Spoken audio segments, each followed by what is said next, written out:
Welcome to the Gyeongbokgung Palace, a place where the history of Joseon Dynasty lies. I am Sienna Park, your tour guide for you today. Today we will go through the brief history of Gyeongbokgung Palace and explore through the Heungnyemun Gate, Geunjeongjeon Hall, and Sajeongjeon Hall.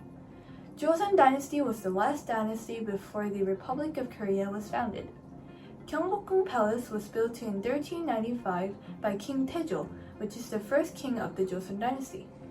The name Gyeongbok means the new dynasty being blessed with great wealth and prosperity. Now let's head on to the area of Heungnyemun Gate. The Heungnyemun Gate is the second gate of the palace. It was demolished during the Japanese colonial era and was reconstructed in 2001. The area around the gate has a ogu, which is a ditch that the water from the Bugaksan, which is the mountain behind the palace, flowed from west to east. Although the waterways are blocked now, clear water had flowed here during the Joseon Dynasty. The water was called Gyeongbokgung, using the Chinese letters Geum, prohibit, and Cheon, lake. It prohibited evil spirits from entering the palace. It was also used to replenish insufficient water in the palace. Above the waterway, there is a short stone bridge called Geunjeongjeon, also known as the Yeongjegu Bridge. Starting from the very entrance of the palace, you can notice the three-lane road that continues on the Geunjeongjeon Bridge and into the Gyeongbokgung. This road is called Samdo. The east road was for Bungan, civil officials, and the west road was for Bugan, military officials. The road in the middle is a slightly wider and higher road that is called the Odo, which was used for the king. Let's follow the Samdo and into the Geunjeongjeon Hall. Geunjeongjeon Hall is the main building of the Gyeongbokgung Palace, also designated as National Treasure number 233. It was built in 1395 by King Taejo. The name of the hall, Geunjeong, means hard work will lead to good governing. Unfortunately, it was burned down during the Japanese invasion of Korea. It was reconstructed in 1867.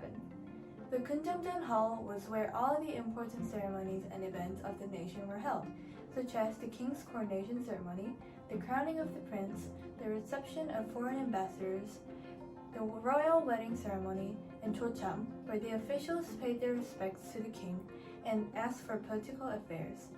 Worthy of the name main building, the in and exterior of the building were very sophisticated and glamorous. The large area in front of the building were covered with tiled and ranking stones, and is where most of the ceremonies were held. The building was 2 stories high, and the side of the roof is shaped in the Chinese letter 8. On the roof, there are small figurines of the characters from a Chinese novel, Journey to the West. These are called chapsang and have a meaning of chasing away bad spirits. Surrounding the building, there are stone steps called tapdo all around and statues of the 12 gods carved in stone. In the center of the building, there is the king's throne and the Ilol Obongdo behind. The Ilol Obongdo is a folding screen with a meaning in which that the Joseon Dynasty will last forever like the sun, moon, mountain, rocks, and waves. Now let's head on to the Sajeongjeon Hall. Sajeongjeon was the place where the king and his officials constantly discussed about and made decisions about the affairs of the country. It was built in 1395 and was burned down in 1553. It was reconstructed in 1867 and was designated as National Treasure number 1759 in 2012. The name Sajeongjeon is made after the Chinese letters Ha, which means to think. This letter was used to refer the sentence, "Before the king makes decisions in politics, think deeply and judge what is right or wrong." The sagwan sat on both sides of the building and recorded every word and behavior of the king. This was used as one of the most important reference for a later completion of the veritable records of the Joseon Dynasty. The veritable records of the Joseon Dynasty, which is also the National Treasure number 151, is designated as a UNESCO Memory of the World, where 472 years of records, ranging from the first King Taejo to the 25th King Cheoljong, have been proven to be a historic and objective document worldwide. you enjoy today's guide?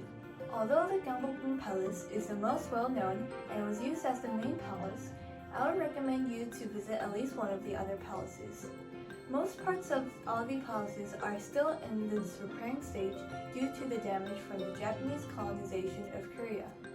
No matter how many times you visit, I bet it will always be a fun and unique experience with additional buildings to experience. I hope you enjoy the rest of your time in Korea. Thank you.